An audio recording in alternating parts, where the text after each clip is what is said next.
जिज्ञासु मित्रों, बहुत बहुत अभिनंदन है आपका दिव्य सृजन में। प्रत्येक दिवस की भांति आज भी 9 बजे हम सब यहाँ पर लाइव चर्चा हेतु एकत्र होते हैं। और आज जो लाइव चर्चा का जो यह विषय है, आध्यात्मिक विषय जो लाइव चर्चा का है, वह है परमात्मा की प्राप्ति कब होगी और परमात्मा की प्राप्ति कैसे होगी, कब और कैसे होगी। परंतु इस प्रश्न के साथ दूसरे भी कई प्रश्न जुड़ते हैं। परमात्मा क्या है? परमात्मा कहाँ है? यह सब प्रश्न भी जुड़ जाते हैं। और क्या परमात्मा की प्राप्ति अनिवार्य है, जरूरी है, होनी चाहिए? क्या होना जरूरी है परमात्मा की प्राप्ति? ऐसे अनेकों प्रश्न इस प्रश्न के साथ जुड़ते हैं।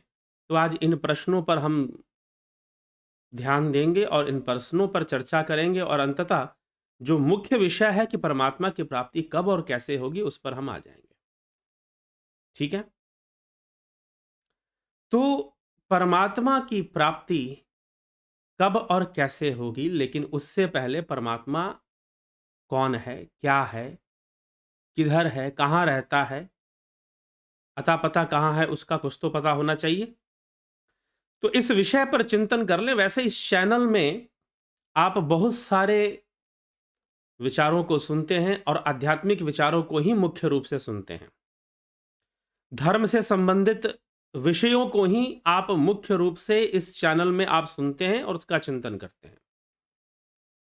तो परमात्मा क्या है, भगवान कहाँ रहता है? हमारे चैनल पर एक वीडियो है, बहुत पहले, लगभग 4 वर्ष पहले वह वीडियो अपलोड हुआ था। उस समय ज़्यादा यूट्यूब पर कोई वीडियो नहीं आता था, तो एक सिंगल वीडियो अपलोड हुआ था, लेकिन उसे सबसे ज़्यादा लोगों ने देखा। लगभग 53 लाख लोग, 5.3 मिलियन उस पर व्यूज़ हैं। आप भी उस पर जाकर उसे सुन लें। उसमें इसी प्रश्न का उत्तर है कि परमात्मा कहाँ है, भगवान रहता कहाँ है। तो अंततः बताया गया है कि उसमें जिस प्रकार से दूध में घी का वास है, जिस प्रकार से दूध में घी का वास है, क्या नजर आता है दूध में घी? नहीं, लेकिन निकलता है, उसका सार तत्व है वो। वैसे सर्वव्यापी है परमात्मा इस जगत में, इस संसार में, हर तरफ वो सर्वव्यापी, तीनों लोकों में वो सर्वव्यापी है, वह परमात्मा। तो परमात्मा दूध में घी के समान व्याप्त है। अरण्यों में अग्नि के समान, उपनिषदों में भी ये चर्चा हो चुकी है, अरण्यों में अग्नि के समान व्याप्त है। दूध में घी के समान व्याप्त है वह परमात्मा। तो इस प्रकार से परमात्मा की स्थिति बताई गई है कि परमात्मा क्या है, कौन है। तो इसीलिए परमात्मा तो इस तरह से सब जगह व्याप्त है, सर्वव्यापी है। वह कोई ऊपर की दिशा में नहीं बैठा हुआ, किसी ऊंची पर्वत या किसी ऊंचे लोक पर एक कोई महात्मा जी ऐसे मिल गए। महात्मा मतलब कोई साधु वधु नहीं थे, साधारण किसी संस्था से जुड़े हुए, कहने लगे नहीं, सूर्य लोक है, चंद्र लोक है और इससे भी परे परमात्मा का लोक है। मतलब सूर्य और चंद्रमा तो इंद्रियों का विषय है। तो आप ये कहना चाहते हैं कि परमात्मा भी इंद्रियों का विषय है? तो जी नहीं, परमात्मा इंद्रियों का विषय कदापि नहीं है। शास्त्र इसका खंडन करते हैं और शास्त्र खंडन करने वाली बात नहीं है। स्वयं भी आप अपने अनुभव से, ध्यान योग से आप इस विषय को समझ सकते हैं। वह इंद्रियों का विषय तो कदापि नहीं, क्योंकि इंद्रियां जो भी देखती हैं वह मिथ्या देखती हैं। इसलिए परमात्मा इंद्रियों का विषय नहीं हो सकता। इंद्रियां वही देखती हैं जो इंद्रियों के देखने की क्षमता है। इसके लिए चैनल पर एक वीडियो है, क्या अपवित्र वस्तु में भी परमात्मा है? इस पर चर्चा है। किसी ने दावा किया कि नहीं, परमात्मा सिर्फ पवित्र वस्तुओं में है, अपवित्र में नहीं। तो किसी वस्तु का पवित्र होना, अपवित्र होना, शुभ होना, अशुभ होना, सुगंधित होना, दुर्गंधित होना, बदसूरत दिखना, सुंदर दिखना, यह सब विषय इंद्रिय विषय है। उन्होंने कहा कि सुअर जो है अपवित्र जीव है, तो उसमें परमात्मा नहीं होता। उनके गुरुजी ने ऐसा उनको सिखा रखा है। तो सूअर बेचारा क्या पवित्र है, क्या कर दिया उसने, कुछ बिगाड़ लिया आपका? तो सूकर, अब तो सूकर अवतार का भी वर्णन आता है भागवत महापुराण में। तो वो अपवित्र जीव किसी वस्तु का पवित्र अपवित्र जो आप देख रहे हैं, यह अपने इंद्रियों से देख रहे हैं। अगर कहीं चंदन की सुगंध आएगी तो आप उस वस्तु को क्या पवित्र बोलेंगे? अब उसी चंदन के वृक्ष में भुजंग भी लिपटे होते हैं, सर्प भी लिपटे होते हैं। तो किसी वस्तु को पवित्र अपवित्र कहना यह आपके इंद्रिय अनुभूति पर निर्भर करता है, आपके सेंस एक्सपीरियंस पर निर्भर करता है। ठीक है, इसीलिए आपका जो सेंस एक्सपीरियंस है, आपकी जो इंद्रिय अनुभूति है, वह मिथ्या है। तो इंद्रिय अनुभूतियों में परमात्मा नहीं होता। परमात्मा तो सर्वव्यापी, कण कण में व्याप्त है, सर्वव्यापी है। सर्वे वयमतः परम, ठीक, वह सर्वव्यापी ही है। तो इसीलिए वैसे ही सर्वव्यापी है जैसे दूध में, दुग्ध में घी है। दधनीव सर्पी तिलैषु तेलम, दधनीव सर्पी तिलैषु तेलम अरनेषु अग्नि, अर्थात दधनीव सर्पी जैसे दधी में घी के समान, तिलैषु तैलम जैसे तिल में तेल है। ज्यों तिल माही तेल है, ज्यों चकमक में आग, तेरा साईं घट में है, जाग सके तो जाग। जैसे तिल में तेल है, जैसे दधी में घी है, दूध में घी है, अरण्यों में अग्नि का वास है, ज्यों चकमक में आग। दधनीव सर्पी तिलेषु तेलम, वैसे परमात्मा का वास है। तो पहले तो परमात्मा के विषय में यह आप जान लीजिए। और यह जो परमात्मा का सर्वव्यापी वास है, वह इंद्रियातीत, इंद्रियों से परे है। इंद्रियातीत अवस्था में, इसलिए ध्यान योग का कोर्स क्या करता है, आपको इंद्रियों से परे, ट्रांसेंडेंटल की ओर ले जाता है। तो इंद्रियातीत अवस्था में हम उससे जुड़ना शुरू करेंगे, उसकी अनुभूति शुरू करेंगे। ठीक है, अब परमात्मा की प्राप्ति, वह आत्मा शुद्ध है, चैतन्य है। आत्मा परमात्मा को अद्वैत में एक ही माना गया है। बस यह उपाधि है, उपाधि के कारण भेद लग रहा है। समंदर और कुआं दोनों ही जल का स्रोत है, लेकिन दोनों एक उपाधि हैं, दोनों का तत्व एक है, जल है। चलिए, ये स्थूल जगत का कंपैरिजन हम आत्मा परमात्मा से खैर नहीं कर सकते हैं, लेकिन फिर भी समझाने के लिए बताया जा रहा है। शास्त्रों में भी उदाहरण लिया गया है कुएं और समंदर का। तो इसीलिए यह सारी उपाधियां हैं, मूल तत्व तो एक ही है। और आत्मा परमात्मा में कोई भेद इसीलिए नहीं है, वो एक ही है। ब्रह्म आत्म एकत्व बोध ही ब्रह्म ज्ञान है। आदि गुरु शंकराचार्य कहते हैं ब्रह्मात्म एकत्व बोध, कि ब्रह्म आत्मा एक ही तत्व है। इसका बोध आपको हो जाए तो समझो आपको आत्मज्ञान हुआ, आपको ब्रह्म ज्ञान हुआ। लेकिन यह ज्ञान की पूर्ण अवस्था भी बनती है समाधि में। कल समाधि रहस्य पर चर्चा थी। सच पूछो तो आज की चर्चा भी समाधि रहस्य पर ही चल रही है, अभी स्पष्ट हो जाएगा। तो इस प्रकार से वह परमात्मा सर्वव्यापी है, उस तक पहुंचा कैसे जाए, वह कब मिलेगा, कैसे मिलेगा, किस प्रकार से मिलेगा, यह चर्चा यहां पर आ जाती है। तो परमात्मा कब मिलेगा और कैसे प्राप्त होगा,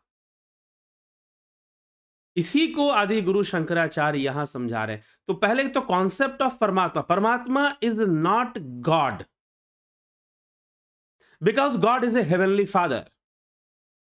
ये गॉड वर्ड हमारे शास्त्रों का नहीं है, यह वर्ड बाइबल से आता है।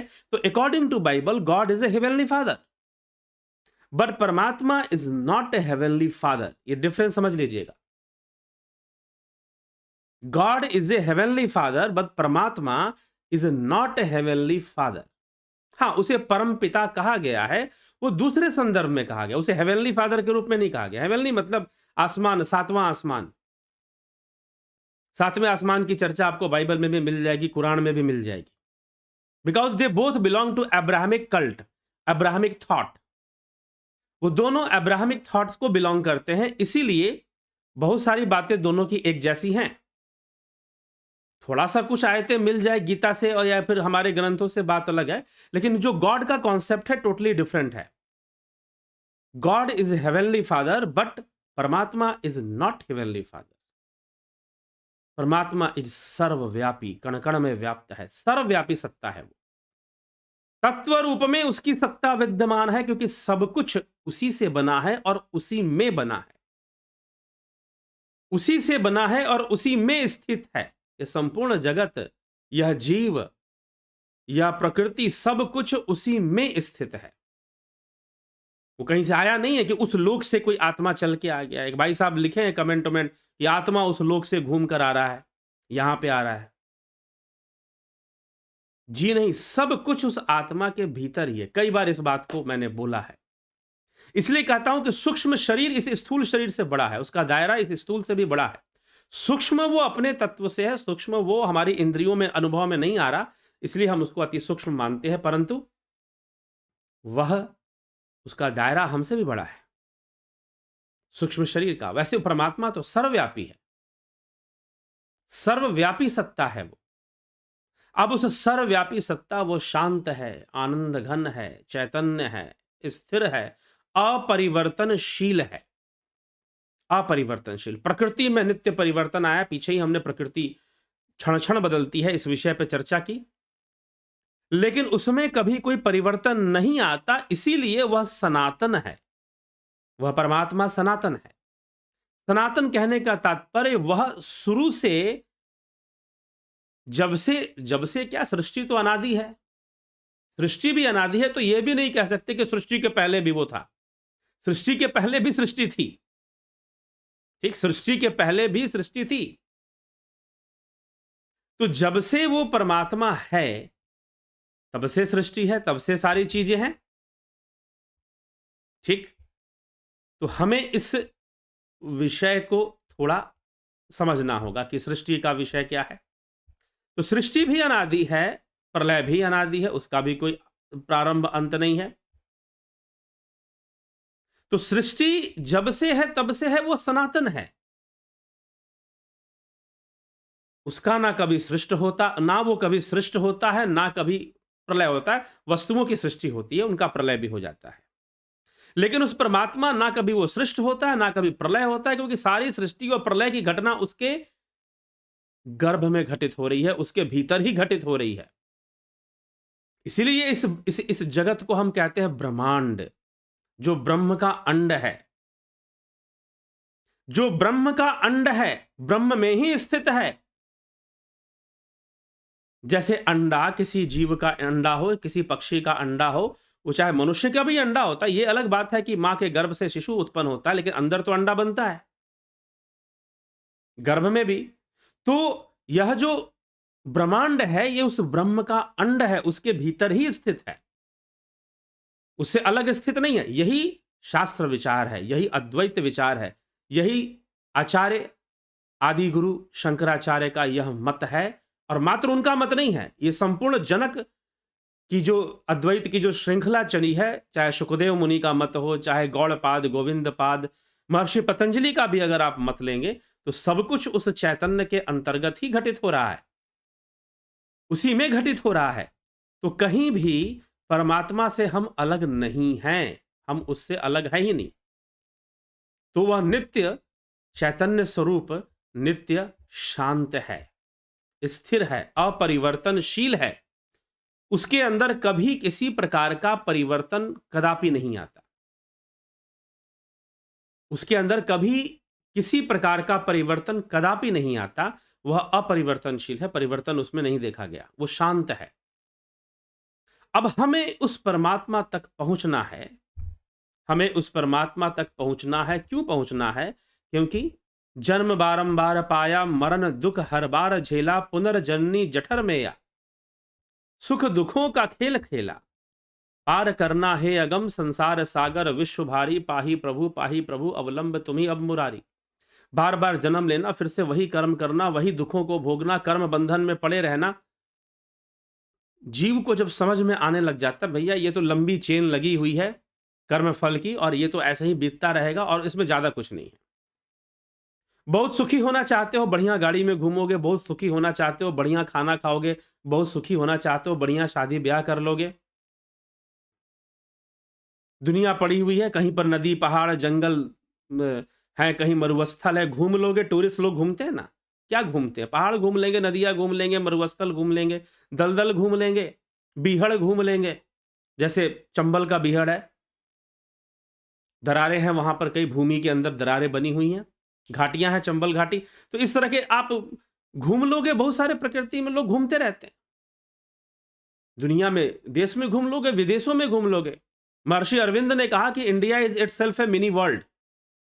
महर्षि अरविंद ने कहा कि भारत स्वयं ही एक मिनी वर्ल्ड है क्योंकि यहाँ पर ग्लेशियर भी है, मरुस्थल भी है, यहाँ पर सबसे ठंडा प्रदेश भी है, यहाँ पे सबसे बरसात होने वाला चेरापूंजी जैसा प्रदेश भी है, यहाँ पर मरुभूमि भी है राजस्थान में, समुद्र का किनारा भी है और ग्लेशियर भी है, सबसे बड़ी बात। तो इसलिए ये तो अपने आप में पूरा वर्ल्ड ही है। इस प्रकार से अरविंद ने महर्षि अरविंद ने भारत के बारे में लिखा है। तो लोग घूमते हैं, दुनिया घूमते हैं, क्या कर लोगे? यही सब कर्म होते रहेंगे, आहार, निद्रा, भय, मैथुन और तुम इसी में घूमते रहोगे, यही सब कर्म करते रहोगे।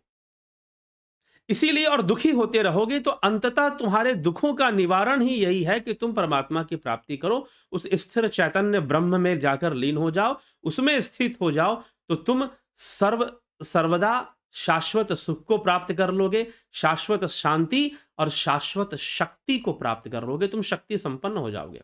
क्योंकि इस अवस्था में तुम अपनी पूर्णता को प्राप्त करोगे। तो पूर्णता आनंद से आएगी, पूर्णता शक्ति से आएगी, उसके बिना पूर्णता कैसी? तो तुम अपनी पूर्णता को प्राप्त कर लोगे और जब पूर्णता प्राप्त होगी तो तभी तुम्हें परमात्मा मिल जाएंगे, बिना परमात्मा के नहीं। कुछ लोग कहेंगे कि नहीं, परमात्मा तो हमें तब मिलेगा जब हम उसके लोक में जाएंगे, उसके साथ रहेंगे, उसका कहीं पर लोक एग्जिस्ट करता है जहां हम रहेंगे। तो बंधन तो बना रहेगा, जब तक जीव रहेगा तब तक उसका कर्म भी रहेगा। जीव रहेगा तो उसके संस्कार रहेंगे, उसके कर्म रहेंगे। तो हो सकता है कि वहां पर वो रहते, वहां से फिर दोबारा फिर फंस जाए आकर, वहां जाने के बाद। इसीलिए ऐसी कोई मान्यता अद्वैत स्वीकार नहीं करता और लीन होने की बात करता है, पूर्णता लीन होने की बात करता है। और मैं कहता हूं आप ध्यान योग खुद अच्छे से करोगे तो लीन हुआ जा सकता है कि नहीं, ये खुद समझ में आना शुरू हो जाएगा। अगर ध्यान योग करोगे तो लीन हुआ जा सकता है कि नहीं, ये खुद ही समझ में आना शुरू हो जाएगा। निधिध्यासन की आवश्यकता है, करने की आवश्यकता है, ठीक हो जाएगा। और जब आप ऐसी अवस्था में लीन होगे जहां संपूर्ण आवरण शक्ति का निरोध हो जाएगा, विक्षेप शक्तियां नष्ट हो जाएंगी, सारी उपाधियां खत्म हो जाएंगी, वासना त्रय का क्षय हो जाएगा, मन बुद्धि चित्त अहंकार आत्मा में लय हो जाएंगे, अंतःकरण नहीं रहेगा, अंतःकरण का लय हो जाएगा, तुम समाधि अवस्था में पहुंच जाओगे और तुम्हें परमात्मा की प्राप्ति हो जाएगी। तो परमात्मा की प्राप्ति समाधि से संभव है। इसी बात को आदि गुरु शंकराचार्य विवेक चूड़ामणि के समाधि रहस्य में समझा रहे हैं। जब वो समाधि निरूपण की चर्चा करते हैं, समाधि रहस्य की चर्चा करते हैं, तो कहते हैं कि समाधि, निर्विकल्प समाधि की प्राप्ति होना ही परमात्मा की प्राप्ति है।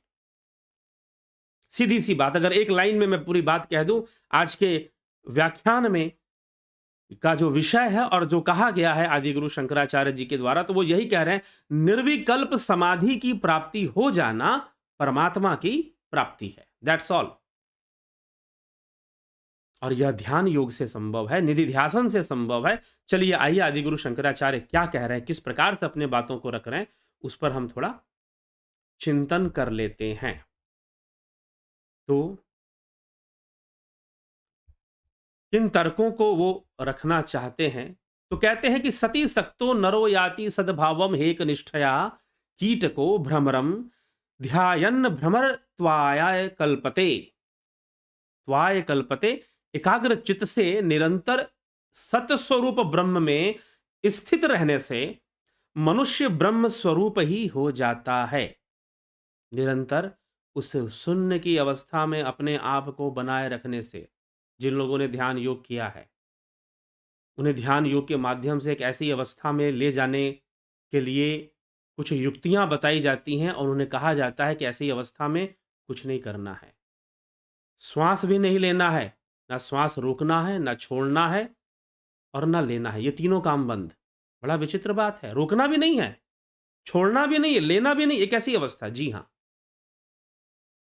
शून्य की अवस्था बननी शुरू हो जाएगी। उसमें कितना लंबा समय तुम अपनी स्थिति को बना सकते हो, इसी अभ्यास को बढ़ाते रहो, करते रहो। जिन्होंने ध्यान योग का कोर्स किया है वो भली भांति इस प्रैक्टिस को जानते हैं। ऐसी अवस्था में बने रहो लंबे समय तक। आप जानना चाहते हैं, समझना चाहते हैं, कोर्स ज्वाइन कर कर लाभ उठा लीजिएगा। ठीक है, समझ में आएगा कि आपको क्या मिल रहा है, क्या दिया जा रहा है।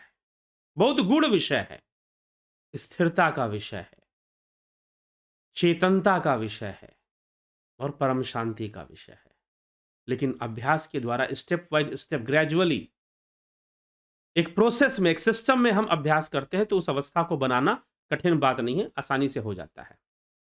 चलिए, तो एकाग्र चित्त से निरंतर सत्य स्वरूप ब्रह्म में स्थित रहने से मनुष्य ब्रह्म स्वरूप ही हो जाता है।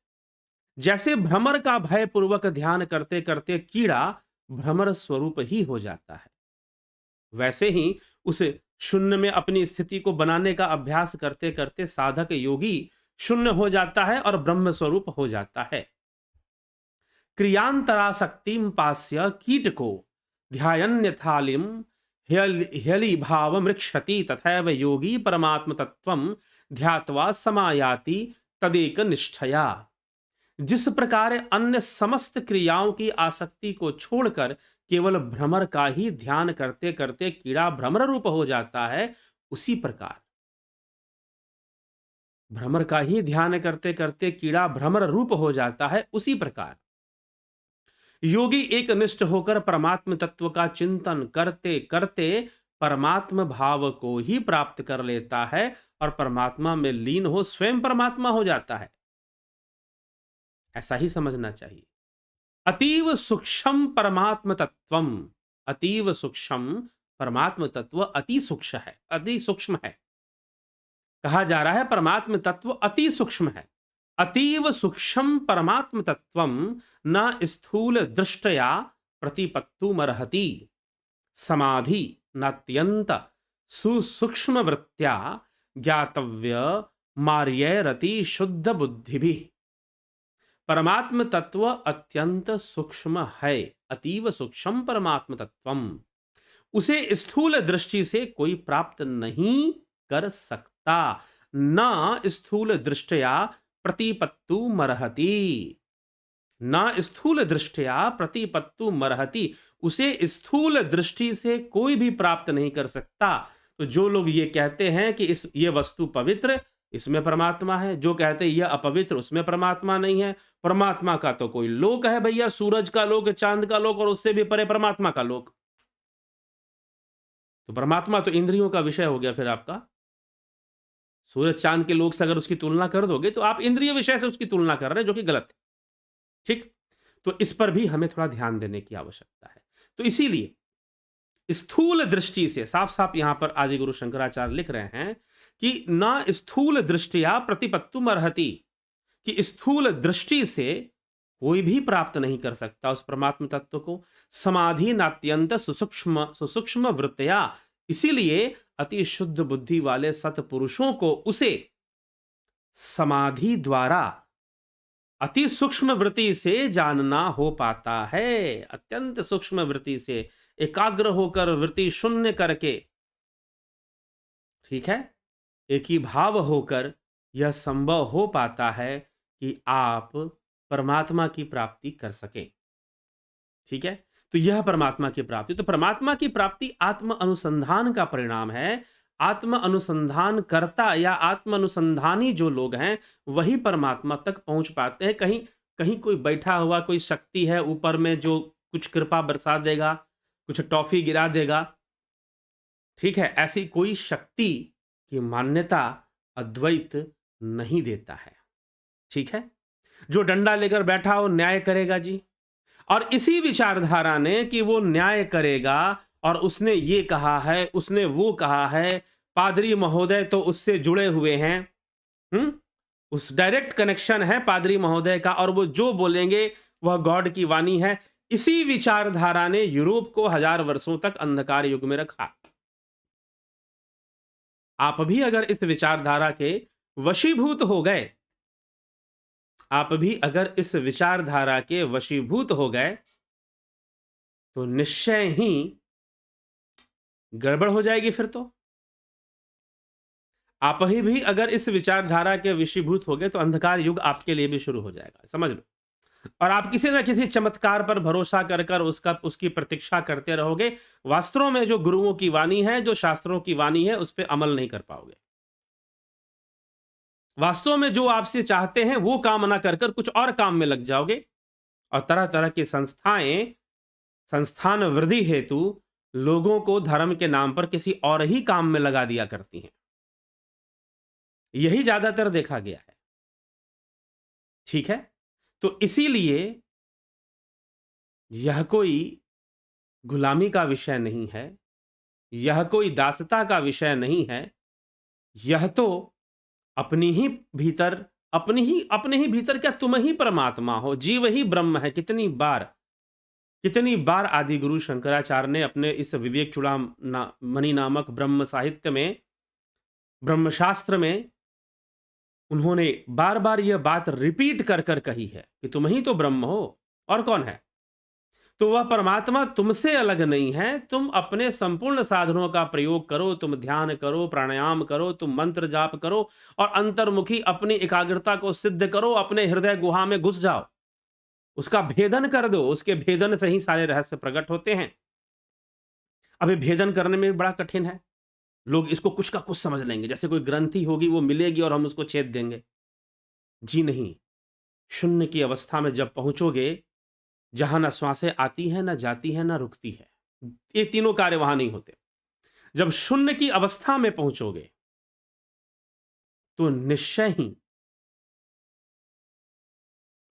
ही परमात्मा की प्राप्ति हो जाएगी। सारे भेद खुल जाएंगे।